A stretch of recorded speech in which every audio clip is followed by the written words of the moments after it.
Officers, today we get a stark reminder. Your department is not going to give you these skills, but you need to have some thunder and some lightning available to you when you need them.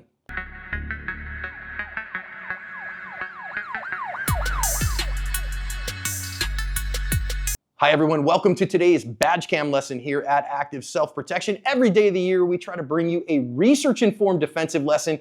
Today's is from an officer-involved incident. I'm your host, John Correa. I'm your co-host, Mike Williver. Today's video comes to us from Pennsylvania, somehow featuring the Ohio State Police.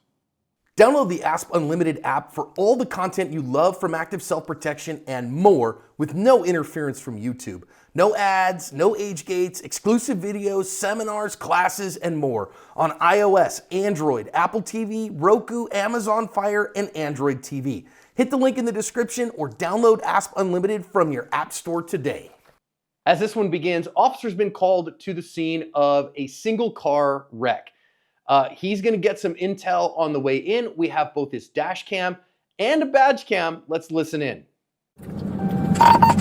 I'll be out with them. It's a white male, blue shirt, gray pants. Yes, sir. This man here is going to get hit. He flipped his car here a minute ago. All right, I'll get him. Waving his arm back. Disregard, that was a truck driver. It's I think it's a black male with a pink shirt.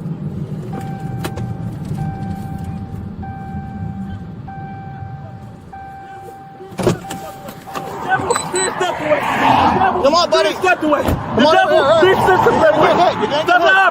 away. You a devil. What's going on, man? What's going on? In the name of Jesus. In the name of Jesus, watch out. Hey, in the name of Jesus, watch buddy, out. Watch out. Get hurt. You're going to get hurt.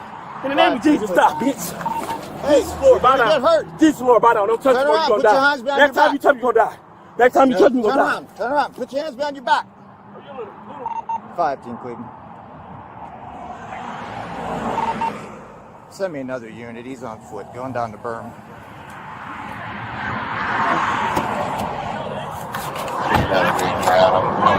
Hey, you gotta go down! You ain't dead! That's Jesus, bitch! That's Jesus, bitch! Bitch! That's Jesus! Yes. Oh! Get down on the ground! Jesus! Jesus! Jesus! Jesus! Jesus! You ain't no Jesus!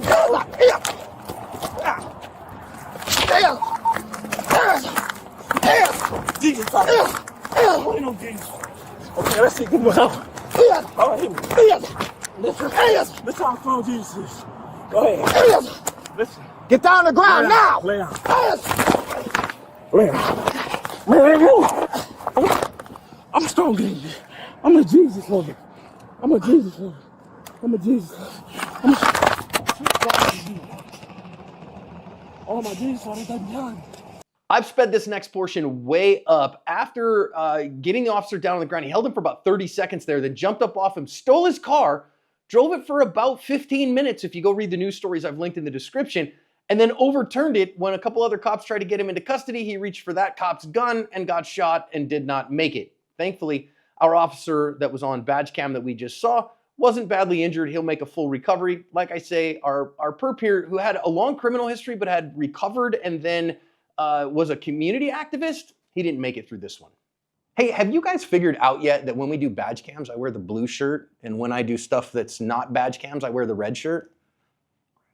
Also, the other way to figure it out is that Mike's in there with me. So Mike, as this one gets going, talk about a weird call, right? This isn't the one that you're going to think about in roll call. You're going to roll up on a completely non-compass menace man and end up having a fist fight with him. But, you know, these kind of mental reps can help to be prepared. Yeah, you know, we saw the video not long ago, right down the road from me in Tucson, Arizona, where an Arizona DPS trooper got out for just a woman walking down the side of the road. Same basic idea, only she had a knife, and he ended up having to shoot and kill her in that situation. I think just letting this stuff breathe, I think the same advice I had from last time works. You didn't need to let this one breathe too long because he's clearly agitated right from the jump. He really is agitated right from the jump. And I want to say, I think our trooper did a pretty darn decent job. Now, you know, he could have pulled up a little bit shorter, like you said, could have let it breathe a little bit, but that guy is pretty agitated. And I think our trooper does an okay job of, hey, sir, come over here. Let's get out of the traffic so we don't get run over by the FedEx truck. And you know, he's trying to kind of temper it down a little bit and do a little bit of de-escalation. But you got to remember, it's the other person, it's the perp here in this case, who gets to decide whether they'll be de-escalated or not. Yeah, that's the bottom line. John corrected me on this once, and I'll never forget it. I said, you got to try to de-escalate this person, and the fact is, you can't de-escalate anyone. All you can do is give them off ramps, give them an out, give them a way to back down with a little bit of grace, keeping their dignity intact, and not making them feel foolish or stupid. But in cases like this, I think it's important to understand earlier on that the odds of that are really slim, and get ready to do what you have to do, because this is probably not going to go well. This is not this officer's first rodeo by any stretch. So he probably already knows that, which is why he handled things the way he did. He was calm and professional. And I'm really, really impressed with this guy, John. Yeah, I am too. I mean, start to finish here, soup to nuts. Now, I know some people are going to be frustrated that the officer didn't win the fight, but recognize this is a younger, stronger, fitter guy. And our officer's like, okay, man, let's not get into a big to-do. But this guy then starts to engage the officer with pushes. And now you got to recognize, okay, we're in a fight, and you got to switch really fast from I'm concerned for this motorist who just, overturned a vehicle to make sure they're okay, to I've got to deal with a person who's trying to overwhelm me. And I think a lot of times our officers, man, they don't pay attention to those standing grappling skills. And here, Mike, they were really critical. Well, here's why they're critical, folks. If you look carefully here, where John is frozen this video, they're on an overpass with quite a bit of a drop off underneath. So you've got to be aware of that, especially if you're highway patrol, you pull a lot of traffic on the freeway, or just even a local cop. Understand, if you're on a bridge like this, you've got the real possibility of being pushed off of it. We've seen it happen before. Sometimes you'll see a suspect jump off a bridge and an officer not realizing where he is, jump off after him. But be aware of the fact that you're in a fight for your life at this point, because this guy decides to try to tip you up over that bridge. You're having a really, really bad day. Fortunately for everyone involved, this officer was prepared. He had confidence in his abilities, I think, is the bottom line. That's why we always say, remember, ASP, right? Attitude, skills, and plan. Attitude is always the foundation. It is the foundational part of self-protection in these kinds of incidents. And our officer has that, and he has his cup runneth over with great attitude of self-defense. And now when the guy runs off, our officer goes, okay, I'm going to need some help here. And I like that. He doesn't decide I'm going to run off after the guy. He instead says, all right, well, he's running off. I'm going to need some help. I'm going to get back in the cruiser. Then when our guy comes back here, Mike, we got to talk about that re-engagement, because I actually really like in this case that our officer decided to go with his taser. Now, maybe we could talk about whether OC spray would have been a better choice, but I just want to say this is good decision making, that what I see right now is a threat of ordinary harm from this guy. And so our officer decides to go for his less than lethal tool, or at least as a taser, a less lethal tool, instead of going right to his firearm. And I think that was a really good choice, and he should be commended for that. Yeah, so understand, we make fun of the taser all the time, the Sex Panther of defensive, less lethal weapons, whatever, haha. But the truth is, it has a use case, right? And John and I have a mutual friend who's tased people, he's tased goats, he's tased everything that's ever walked or crawled at some point. And he will tell you, look, it has a use case. This is it. He's wearing nice, tight clothing, so there's no baggy clothing. He's got exposed skin. This is a good case for the taser. I don't like OC spray as much in this situation, because, we saw a video not long ago where the taser actually was used. The guy goes down in the middle of the freeway, gets run over at night, which was a horrifying video to watch. That was really hard to watch. OC spray, get ready to be his babysitter immediately, because if he runs out into traffic, that's now your responsibility to make sure that he is safe. He's now in your custody technically, because he can't fend for himself, right? So pepper spray, be mindful of that in the situation for that reason. Right. So there's no good choices here. Let's be real, right? You're fighting some guy on the side of the road with traffic going by at 70 miles an hour. There aren't any great choices here, or certainly not any safe choices. But I do commend, I think this was an ordinary threat, and he handled it like an ordinary threat. Now, I want to note here, we don't diagnose in the field, right? We're not trying to figure out what's wrong with this guy. This looks to me like, when we look at behaviors here, this is a contaminated thinking, high emotion, non-compliant person. This is an emergency situation. You might call this, delirium with agitation is where we might say that. He's clearly, with all of his, I rebuke you in the name of Jesus. I don't think he's thinking clearly here, and he's clearly aggressive in his behavior.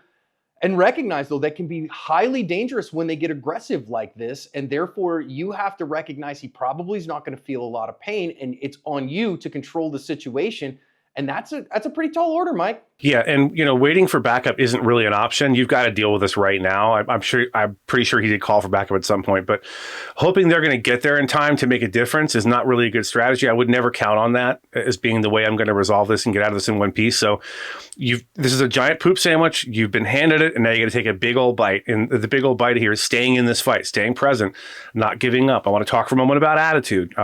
We've done a lot of videos where you see these officers who seem to lose heart in the middle of it. Don't have the attitude that I'm going to win.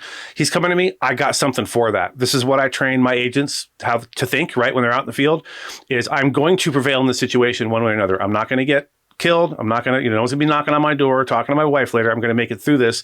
And I can just tell. We talk about confidence in abilities and confidence in equipment, confidence in marksmanship, confidence in your ability to fight someone with bare hands is critically important in law enforcement. And unfortunately, lately we've seen way too many situations of officers not being confident, and you can tell because they look, frankly, scared to do their job. Not this guy. Really, not this guy. And if you saw him on the dash cam, right, he's not like an Adonis. I mean, he's balding. He's got, a little bit of pudge around the middle. It looks like a 50-something-year-old guy, but he's got heart, and that's worth way more, in my opinion, and he's a fighter. I also love this here. Taser didn't work. Tried the taser, didn't work, and so he discards it, right? He just yeets the taser, gets it out of his hand, so he has two hands in the fight. And I know plenty of places officers really kind of feel like, nope, if I've got this tool, I get tool fixated on this tool, I can't let it go. But listen, in that taser in particular, I'm not sure if that's a Series 7 or an X26. Forgive me for that. But once the probes are released, which he did, that's useless. It's not going to incapacitate anybody. So just get it out of your hands so that you can fight. And yeah, here's the joke where we say, that the taser is the Sex Panther of defensive tools. 60% of the time, it works every time. And it does work within its use case window, but if you don't get, good prong spread and two prongs inserted, it's not going to work. Simple as that. And if it doesn't work, it works 0%. So get that sucker out of your hands because, you got to have Jack Johnson and Tom O'Leary on duty right now, and our officer's going to get him in the fight. Yeah. So a note on that. I talk a lot about confidence in your equipment. So what do I mean by that? Like, for example, did you press check your pistol? Do you know if there's a round chambered in your rifle or not? Because you're going to have less than a second to think about that, right? In a gunfight or in a critical situation. Knowing little things like knowing this is my take from this video right now is, hey, this guy knows this is now useless. So I'm not going to drop that taser on the ground if I think it can be used against me, right? If I think it can be picked up by the bad guy and used against me or force me to shoot him because he picked it up or whatever. Little things like that I love. The idea that, no, this is useless and I'm not going to, this guy's right on top of me. I'm not going to take the time to look down and try to find my holster and, get rid of it. No, it's useless. It's a paperweight. Get it out of my hands and get back in the fight. Absolutely. Now, I'm going to forward it just a few frames here when our officer gets in the fight. And you heard on the badge cam several thumps from our officer. And I just want to say, Mike, I believe that this frame right here earns our trooper a Special Pants Brigade patch because he has got both fists balled up and he is not shrinking away from this fight. He is getting into it and he's got a skill set that matches it. You're going to see a skill set on his back, skill set from standing grappling, skill set in the striking. And I just really think that's commendable. And he has clearly put in the work. And so as far as I'm concerned, he earned a patch. Yeah. So unfortunately, lately we're hearing too many examples or seeing too many examples of officers, mostly young officers, calling for backup every 5 seconds. I need help. Come help me. Help me. Help me. Hey, man, you are the police. This is the attitude you should have. You are the police and you are there. Handle your business.